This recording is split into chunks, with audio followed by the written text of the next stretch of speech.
Ja aeg on meie esimese ettekande käes. Mul on hea meel teie ette kutsuda Tallinna Ülikooli emeriitprofessor ja Eesti kirjanduse pidunädala patroon Rein Veidemann.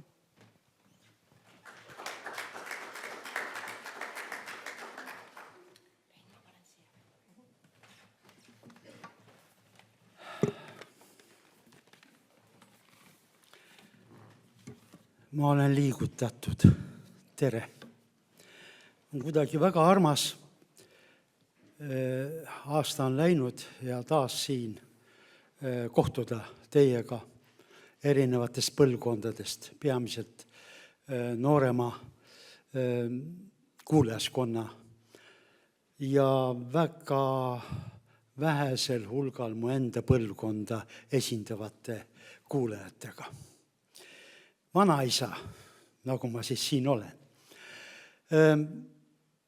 Tänavu on mulle kuidagi eriti lähedane tulla siia Koerusse, mitte ainult sellepärast, et kinnitada seda, et kogu Järvamaa on üks Eesti kirjandusklassika allikatest ja et Kalju Lepik ja et Tammsaarest rääkimata Ando Runnel ja et siin lähikonnas on nii palju vaimsust kerkinud.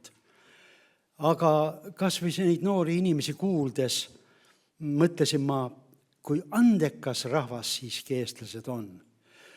Ja ainus asi on see, et nad Tallinnasse kokku ei kukuks, vaid et neid jaguks igale poole ja et oleks kohti, kus nad saavad oma andeid arendada, et siis maailma jõuda. Ja tänane siia tulek on ka selle poolest tähtis, et kes see koerasaba ikka kergitab, kui koer mitte ise, vaid et just nüüd Koerusse tulles võin mõelda, et ma loodan ka, et siin raamatukogusse on juba laekunud minu viimane raamat, esseenovellide kogu, niisugune huvitav žanr, esseenovellide kogu Koera-aastad. Nii et lugupeetud vallavanem ehk jõuab ka tema öökapi raamatule siis Kristiina Ehini, kes oli minu õpilane ja väga andekas noor naine, et selle kõrval võib-olla raamatukogust jõuab ka minu Koera-aastate raamat kellegi lugemisväljale. Aga ma lähen nüüd selle põhiettekande juurde. Ja nimelt pealkirjaks on siis Vargamäe Andres piiblit lugemas. Kui 2006. aastal, sellestki on nüüd ju palju möödas, täitus Tõe ja õiguse ilmumisest 80 aastat, siis tähistati Tallinnas Tammsaare majamuuseumis seda konverentsi ka. Konverentsi ettekanded koondati brošüüri, mis sai pealkirjaks Tõde ja õigus, kirjandus, mis kunagi valmis ei saa. See on piibellik pealkiri, sest piibel kõigi oma lugude, mõistujuttude, arhetüüpsete karakterite, vastuoluliste tõdemustega, inimeste maailma metafoorina, lunastusõpetuse ja usu, lootuse, armastuse metatekstina on võetav kui emanatsioon. Teisisõnu tõlkes lõputu väljavoolu koht ehk hääbumatu allikas. Tõe ja õiguse epopöa 100. ilmumisaasta lävel võime siis ehk samuti tõdeda, et Anton Hansen Tammsaare on andnud eestlastele samasuguse piibelliku teksti, mille juurde pöördumine, mille kohale kummardumine on meile samasugune toiming, nagu oli seda Vargamäe Andrese kummardumine raamatu kohale või tema ja Mari poja Indreku mäss Jumala vastu, ilmutuse kogemus ning mõlema jõudmine lõpuks alandlikkuseni. Selle meie rahva suure loo algus langeb läinud sajandi 3. veerandi lõppu, nii kõlab esimene lause, ja seda me loeme esimeselt leheküljelt, aga me peame tunnistama, et uutes trükkides vajab see lause nüüd juba joonealust, milles korrigeeritaks jutustaja ajamäärust tunamullusega või siis uute lugejapõlvkondade tarvis ühe kunagise sajandi 3/4 lõpuga. Nii ehk teisiti. Selleks ajaks oli piiblist, kas siis Vana ja Uue Testamendi kompendiumina, katekismustena, igatahes pühakirjana saanud minu hea õpetaja Toomas Pauli täheldamisel rahvaraamat. Piiblite levitamisel oli tähtis koht piibliseltsidel. Toomas Pauli Eesti piiblitõlke ajaloost, mis ilmus 1999. aastal, selgub, et 1869. aastaks, see on siis rahvusliku liikumise apogeeks ning ühtlasi Tõe ja õiguse esimese köite tegelaskonna kõige vastuvõtlikumateks eluhetkedeks, millele eelnesid usuõpetusega täidetud rahvakooli aastad, oli Eestimaal, ja pangem nüüd tähele, ligi 100 000 pühakirja. Ligi 100 000 pühakirja, see tähendab, et iga 100 enamasti maal elava talupere kohta tuli 170 raamatut.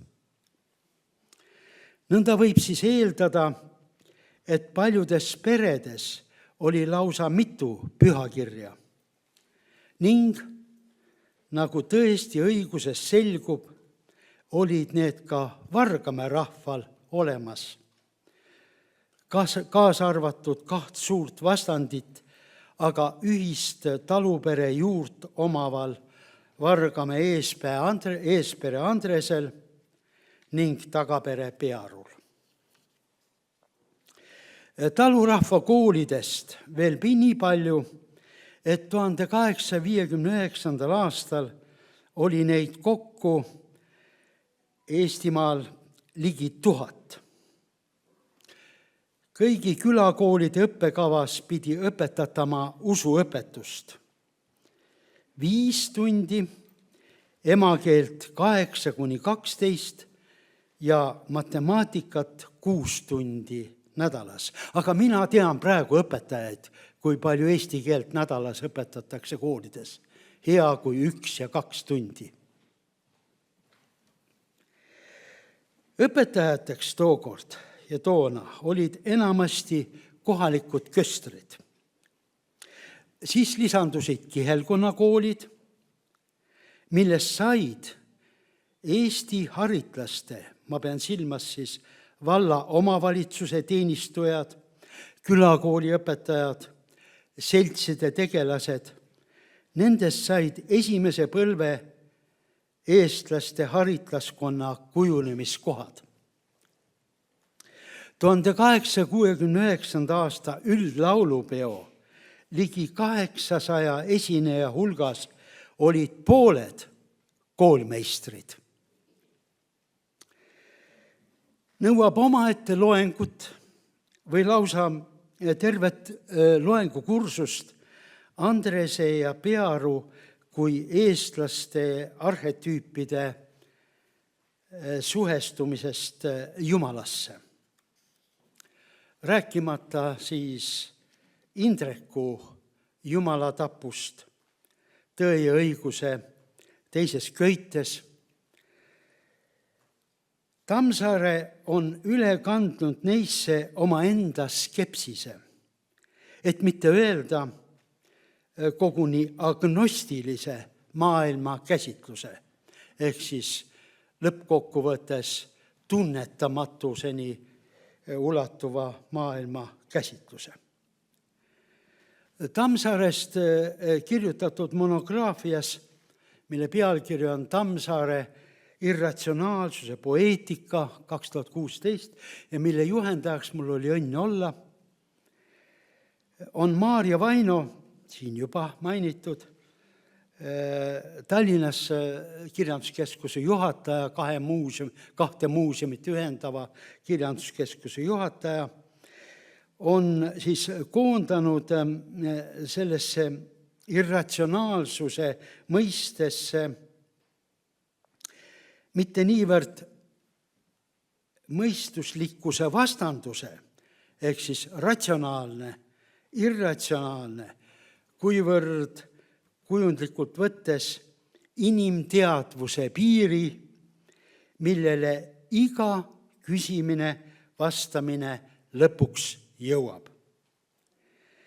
Ehk siis edasi öeldud teisisõnu metafüüsilise seina, mille taha võib küll küündida usu kaudu, kuid isegi usus endas millegi lohutava lõplikkuse küsitavusega silmitsi seistes. Seetõttu leiab Maarja Vaino kirjaniku loomingu esindavat mitte ainult meie eesti kirjanduse, vaid kogu Euroopa eksistentsialistliku kirjanduse varasemat kihistust.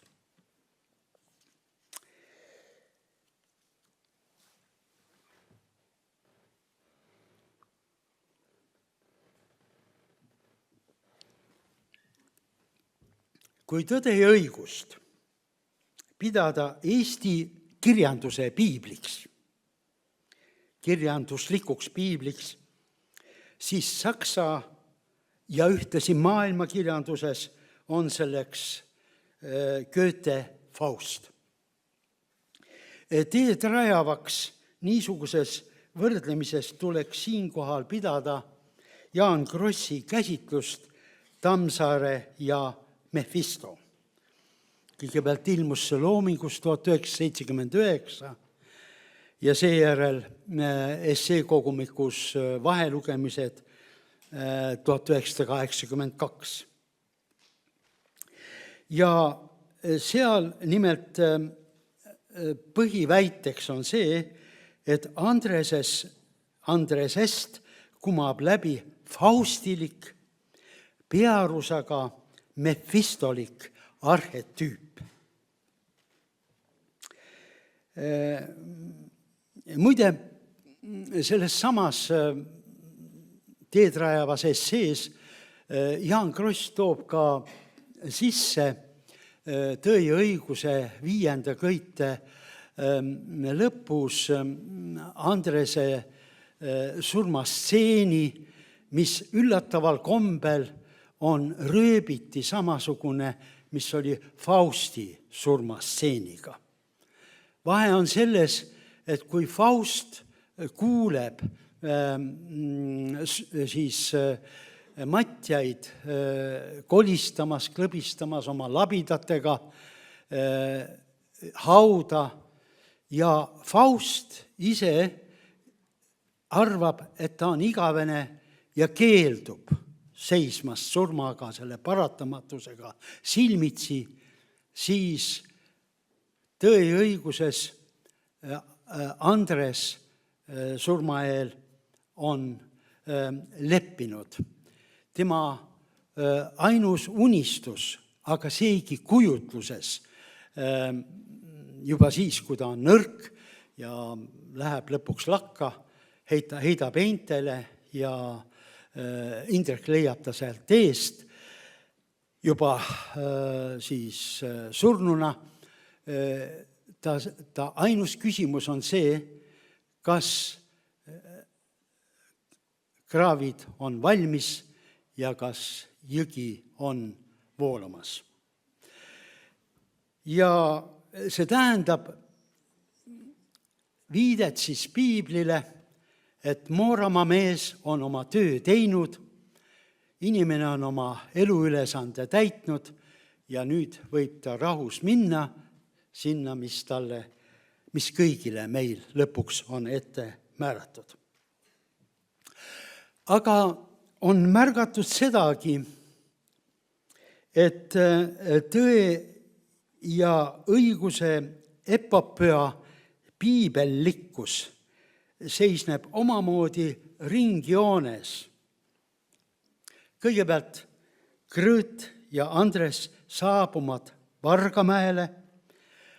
Nad on otse kui paradiisist ürgpatu sooritamise pärast välja aetuna. Siis see tähendab seda, et nad on miretanud paradiisliku surematuse ja nüüd välja aetuna surelike inimestena on nad kohustatud täitma oma või lunastama oma seda eelmist paradiislikku elu maa harimisega ja kõigi inimlike kannatuste kogemisega, mis kokkuvõtvalt peaks siis tooma neile ja kogu inimkonnale lunastuse. Meenutagem nüüd koos, nii palju kui te lugenud olete Tõde ja õigust, aga meenutagem nüüd koos episoodi, kus Andres koos Mariga, mõlemad on seejuures lesestunud ja leskedena süütundega ühte heitnud. Üks siis Jussi pärast ja teine Andres siis Krõõda pärast, kelle ta tööga murdis, et mitte öelda halvemat sõna. Ja Juss, kes ei leppinud sellega, et Andres tema naisele silma on heitnud. Nad seisavad kirikuõpetaja ees ja paluvad õpetajat kuulutama neid meheks, naiseks veel enne nende ühise poja Indreku sündi, kes juba looteeas on kasvamas Mari südame all. See on ülimalt tähtis saada kuulutada meheks, naiseks tol ajal, eriti tänapäeval, kus on põhimõisteks on kärgpere, enam keegi ei tea, kes on pärisisa, kasuisa, juurde võetud, ajutine ja nii edasi ja nii edasi. Aga tol ajal oli just nimelt laste tuleviku seisukohast ülimalt tähtis selle seose nii-öelda õnnistamine, kehtestamine. Ja nüüd selles samas episoodis süüdistab õpetaja Andrest, et too muudkui aga kakleb kõrtsis ja käib naabrimehega kohut. Ja mis teeb Andres? Ta püüab põhjuseks tuua ühte väga olulist asja iseenesest, iga inimese õigusnõuet, jah. Aga siis ütleb õpetaja armuõpetuse vaimus, et mitte õigust ei pea sina nõudma, vaid armu. Tsiteerin. Sina, Andres, loodad oma suure rammu ja õiguse peale, aga Jumal on sind hoopis tulnud katsuma. See on vanas kirja kõnekeeles siis proovile panema. Sellest õpetaja manitsusest paistab läbi piibli Vanatestamendi Hiobi lugu. Lõpuks, halastades 2 õnnetu inimhinge peale, lubab õpetaja Andrese ja Mari ning nende veel sündimata lapse siiski kiriku hingekirja panna. Aga lisab ühtlasi ka põhjenduse, miks Andres piiblit lugedes sealt lohutust ei leia, vaid hoopis paradoksaalsel kombel eneses sisemist segadust kasvatab ning koguni kurjust kogub. Nimelt Andres lugevat piiblit õiguse tagaajamise eesmärgil, mitte aga läbi armujagamise prisma. Tsitaat. Õigus teeb sinu südame kõvaks, seletab siis kirikuõpetaja. Õigus paneb silm silma vastu, hammas hamba vastu. See on üks neid fraseologisme, mis on pärit juba Vanast Testamendist. Tema õpetajaga mõõtvad Andrese ja Mari suhet mitte õiguse, vaid armu mööda. Ja jätkab. Nõudkem Jumala armu, mis on ülem kõigest, ülem kui kõik mõistus. Ja just nimelt see arm olgugi meie õigus. Nii kuulutab kirikuõpetaja. Mis meile näib seda stseeni lugedes, on see, et kumbki, ühelt poolt siis patune Andres ja teiselt poolt pühamehest kirikuõpetaja loeksid nagu 2 erinevat osa piiblist.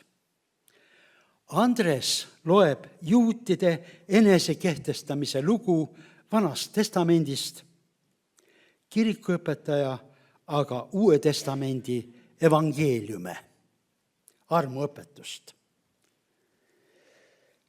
Ühe esimese meeleheitliku kõne piibli Jumalaga peab Andres hetkel, kui Krõõt on sünnitanud talle omaenda elu hinnaga poja, tolle sama, kellest saab talu pärijaks oodatud noor Andres. Käivitavaks ajendiks järgnevale ja ilmselt Andrese esimesele kahetsushoole saavad Krõõda sõnad surivoodil. Tsiteerin. Poiss võttis mu hinge. Krõõda eneseohverdus mõjub Andresele nii ahastama panevalt, et ta tõotab vanajumalale nüüd kõike. Kui ainult too teeks poisi tagasi tüdrukuks ja ainult ärgu võtku ta temalt Krõõta. Elu ja surma lepitamatut vastasseisu, ent samas jätkamise nõuet õhkub stseenist, kus Andres, seistes külimitiga vööl, kaera külvamas põllul, kogeb ümbritsevat kevadet otse kui ilmutust. Ja see on koht, mis väärib tsiteerimist.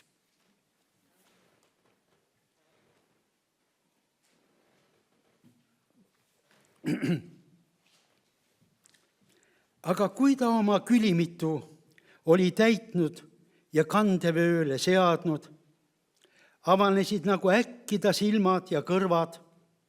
Ta nägi heledat päikesepaistet, tundis leiget kevadõhku ja kuulis lõukeste laulu ning linavästrikute vaikset, kuid rõõmust häälitsemist künnivaos. Selle vastandina turgatas talle meelde Krõõt kodus surisängis ja ta sõnad, mis tema Andres vahetanud vanajumalaga sängi äärel istudes. Ja nüüd järgneb katarsis. Andrese esimene südantlõhestav nutmine. Ta tunneb, et ei saa enam edasi külvata. Ta võtab külimiti vöölt, paneb selle lähema kivi otsa ja istub ise kivi kõrvale, selg vastu päikest, nagu oleks tal vaja millegi üle järele mõelda. Tsiteerin. Aga enne, kui ta midagi sai teha või mõelda, nii jätkab siis Tammsaarest jutustaja teksti, kiskus ta suu temale endalegi ootamatult viltu ja silmist hakkas jooksma kibedat vett. Tükk aega jätkas Andres oma endiste tõotuste andmist vanajumalale, lisades aina uusigi. Aga nüüd, kui me seejärel romaani edasi loeme, siis me näeme, et see puhastumine katarsis ei aita Andrest jätkuvas hädahorus, milleks Vargamäe nimes siis tõusu toetavale nimele vaatamata muutus aina sügavamaks. Otse kui kirikuõpetaja sõnade kinnitusena näeme Andrest piiblit lugemas romaani episoodis, milles Andrese tütar Liisi ja oru Joosep, siis 2 need kanged Vargamäe meest, litsid mehed, nagu Kirtsis neid öeldakse, need Vargamäe omad. Kui Andrese tütar Liisi ja oru Joosep otsustavad abielluda. Kui Joosep sai veel oma isa, siis oru Pearut noomida pühakirja sõnadega, mis purjus Pearu härdaks muutis, siis Andresega on hoopis teine lugu. Ja olgu selle kinnituseks pikem tsitaat romaanist. Alustan. Andrese südant polnud nii kerge nõrgutada, sest tema polnud kunagi purjus ja igale piiblisalmile oskas ta peagi teise vastuseks leida, mis esimese ümber lükkas. Sellepärast oli pühakiri temale peaaegu mõtteta kiri, õigem, elusiliselt väärtuseta kiri, sest vasturääkivaid salme kõrvu seades jäi temale järele ainult väitlemise oskus ja hingeline tühjus. Viimastel aastatel kõik vabad tunnid südame rahustuseks piibli taga istudes luges Andres ta sõna otseses mõttes tühjaks, sest ikka enam ja enam muutus see raamat talle mitte hingekosutuseks, vaid omakasulikuks õiguse raamatuks, mis aitas Jumala sõna, kui Jumal ise oma sõnu Andrese arvates Vargamäel ei pidanud. Tsitaadi lõpp. Selles pihtimuses, head kuulajad, vaatab vastu mitte ainult Andrese, vaid, rõhutan, iga raamatu lugemise paradoks. Sealhulgas kõik need raamatud, mida me ka ise enda jaoks pühaks peame. Niivõrd, kuivõrd meie loeme raamatut, loeb ka raamat meid endid.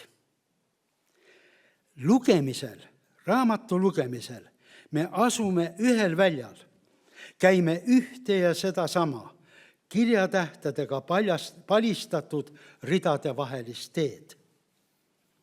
Ükski raamatu tarkus ei saa olla ettekirjutus, vaid silmade kõrvade avamise viis ja sedagi üksnes võimalusena.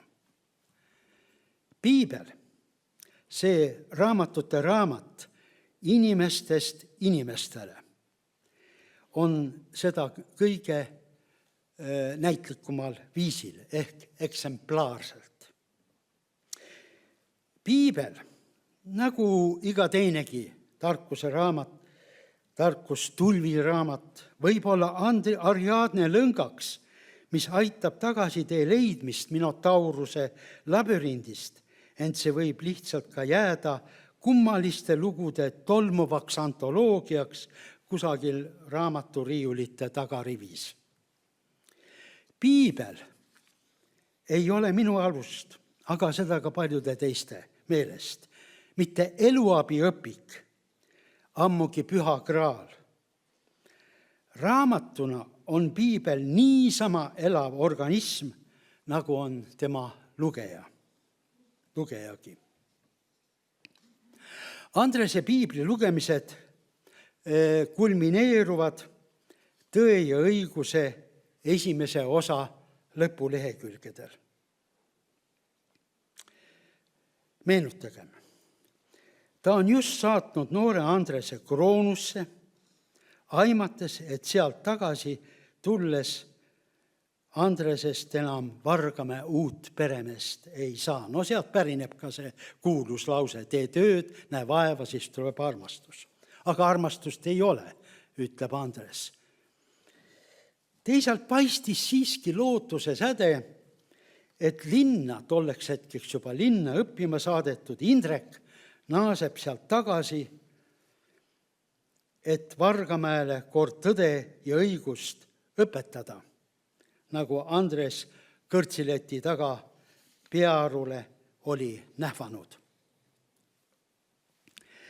Tagasiteel Vargamäele meenub Andresele, kuidas ta krõõdaga kunagi tuli siia ilusat ja õitsvat kodulooma. Aga krõõt oli läinud varakult ja Andresele oli sellest juba vanas eas järele jäänud üksnes kohustus. Soosild unistuste ja tõeluse vahel oli endiselt kõikuvalt kitsas. Koju jõudnud, ei rääkinud Andres Mariga sõnakestki. Ta jõi mitu head janu õlut ning puges magama. Ent südaööl ärkas üles, läks kapi juurde, võttis sealt piibli ning hakkas lugema Hiobi lugu. Ja nõnda sündiski see, mis sündima pidi. Raamat hakkas lugema hoopis Vargamäe Andrest. Andrese mõtted seisid igal pool pühakirja ridade vahel. Järgneb tsitaat ja pikk. Ja viimaks tundus Andresele, et Hiobi sõnad muutuvad kuidagi tema enda tundmusteks ja mõteteks, tema oma muredeks ja vaevadeks, tema oma pettumuseks ja meeleheiteks. Silmad jätavad viimaks pühakirja lugemise ja suu kordab poja räägitud sõnu, nagu oleks neis koos kõik käsud ja prohvetid töö ja vaeva kohta. Sina oled seda teinud ja minu ema tegi, ega ta muidu nii vara surnud, aga armastus ei tulnud, teda pole tänapäevani Vargamäel. Aga mis siis on? Küsib Andres endalt. Ja ta ei tea vastust. Ning kui ta viimaks arvab selle vastuse leidvat, meie seda ei tea, siis ei saa ta enam muud teha, kui langeda kummuli piiblile, kuhu ta jääb tükiks ajaks. Mari kuuleb Andrese nuttu pealt. Ta ise on voodis, magab või teeskleb seda, ei ole uinunud. Temagi tahaks aidata mehega jagada seda eksistentsiaalset nuttu. Aga Mari ei tee seda, sest igaüks peab oma risti kandma. Ja nõnda jääb Mari vaikselt teki alla ning nutab seal oma nutmised. Sängi tagasi jõudes leiab Andres eest pisaramärja peapadja. Ja nüüd see, mis neid sel hetkel ühendab, Andrest ja Mari, on kaotatud alandlikkus Jumala ja elu enda ees. armastus, mis peab seisma kõige all ja kõige eeldusena. See tuleb üles leida. Armastus, millega täidetakse soosillad ja tõustakse uuesti Vargamäele, et õndsaks saada ning olla lunastatud. Mina tänan teid.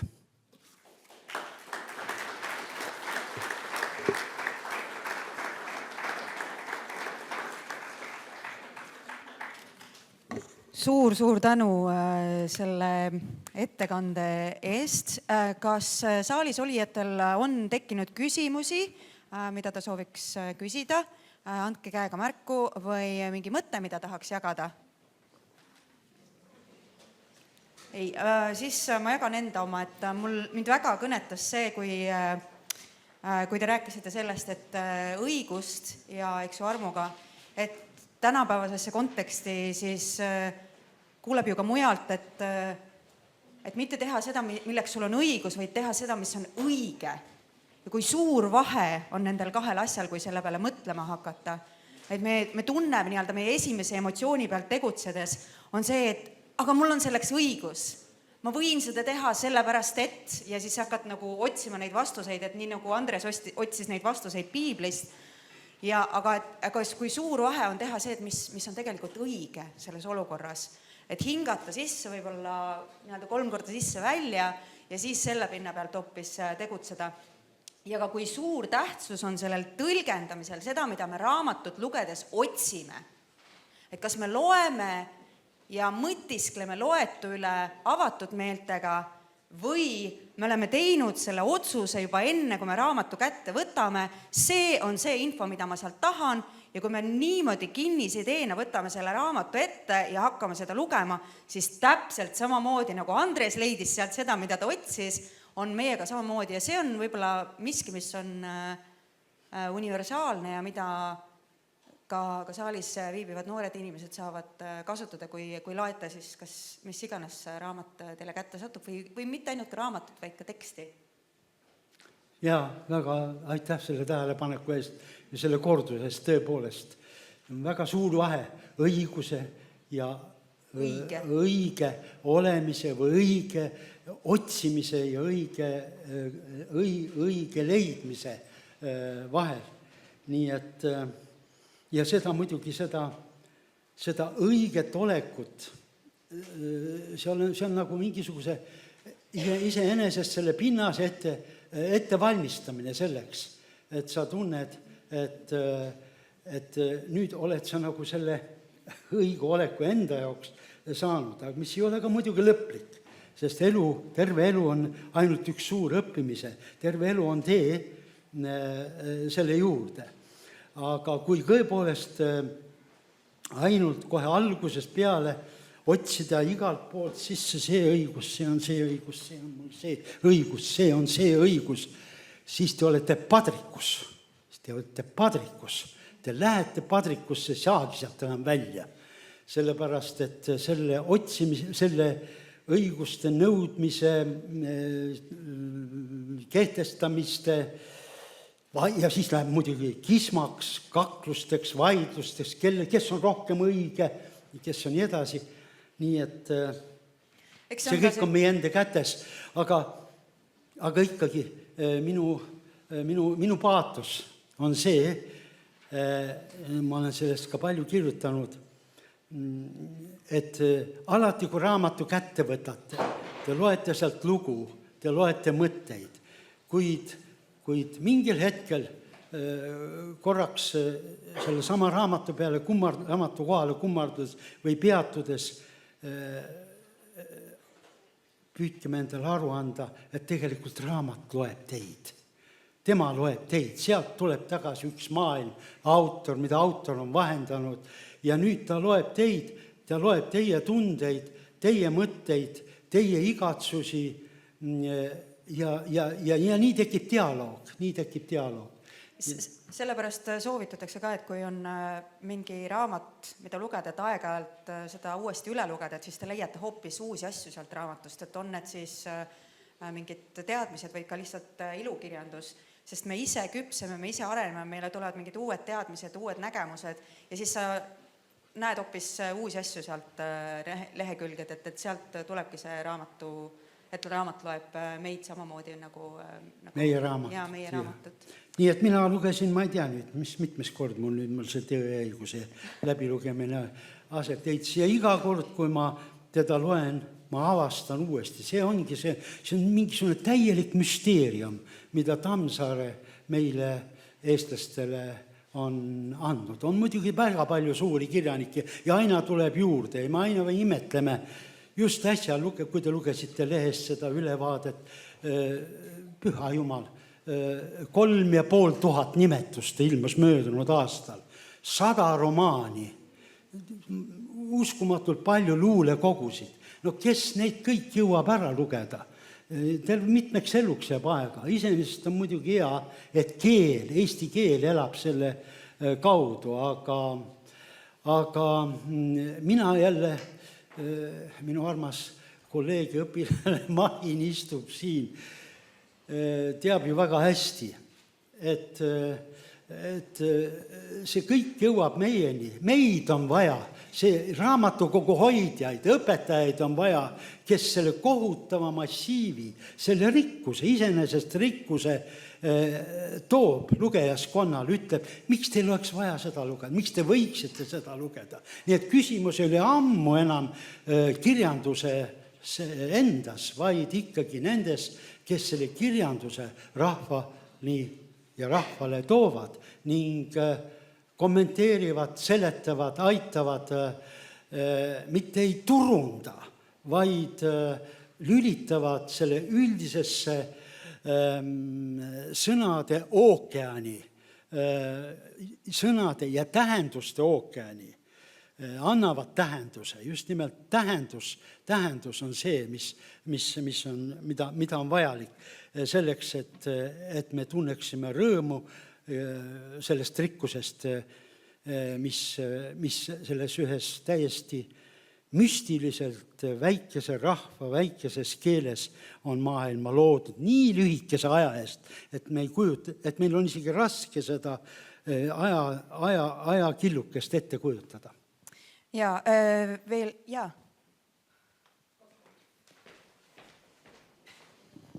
Tänan.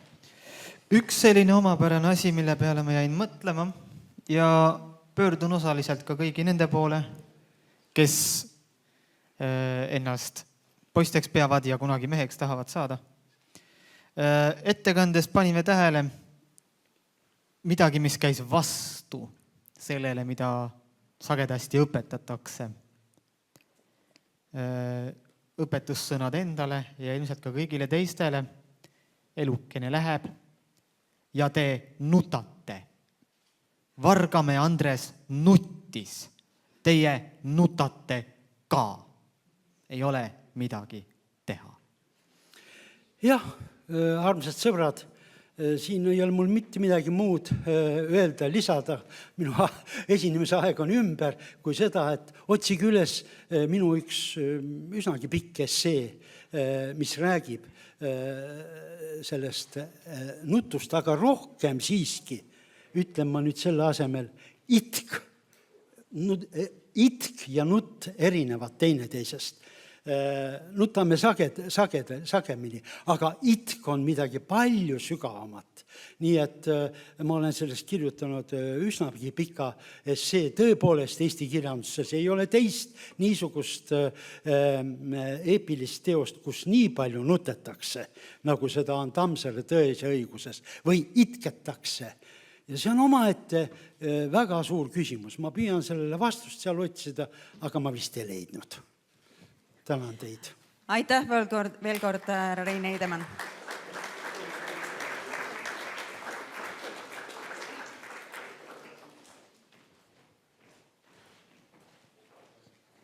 Mina Lembit Saarsalu, muusik ja ka õpetaja Rein. Ma tahtsin just asja lisada ja toetada seda sinu mõtet, et kui oluline on raamatukogu ja raamatukogu juhataja hoidja. Ma olin muusikaõpetaja 10 aastat ja minu ülesanne, alati ütlesin õpilastele, on see, et mina pean teile ette ütlema, mida te peaksite üldse kuulama ja mis on tähtis. Ja mulle meeldis see, et sa ütlesid, et raamatukogu juhataja on see inimene, kes otsib välja need raamatud ja soovitab. Ja see raamatukogu ei ole mitte ainult see, et tullakse kokku, kas ma saan sealt raamatu, aga see on kultuurihäll, koht, kus saadakse veel kokku. Ja ma kutsun kõiki üles, on võimalus täna, hoiame neid inimesi, neid kohti, see ei maksa ju midagi riigile, aga ta on niivõrd oluline. Ja Tammsaare, ma olen ka seda uuesti lugesin 70 läbi ja selle lõpu kohta ma tahan ka öelda, et ma arvan, et Andres ei nutnud ka nuttis loomulikult. See on selline eriline tunne inimesel. Aga miks ta ei tahtnud Mari sinna kutsuda? Vaat mehel on niisugune uhkus ka olemas, et ma nutan üksinda. Naine tahtis küll aidata kaasa, et võib-olla oleks mehel kergem, aga mehel on see, et ma olen selle talu peremees ja ma olen mees, need naised ärge pange pahaks, aga on selliseid hetki, kus mees tahab üksinda olla. Ja see on haruldane lõpp on sellele teosele. Meister, geenius, meie Anton Hansam Tammsaare leidnud. Aitäh sulle! Aitäh! Jah, jah. Ei, raamatukogu hoidjad ja eesti kirjanduse ja keeleõpetajad on kõige ehedamal kombel veel järele jäänud maasool. Nemad on maasool. Nii et see, mis on väga ilus kujundil. Koolmeistrid, no vanast olid kõik mehed õpetajad. Nüüd on naised, aga nad saavad hakkama, nad on peaaegu selle emalikkuse üle kandnud koolides. See on ka erakordselt oluline. Aitäh teile! Aitäh teile!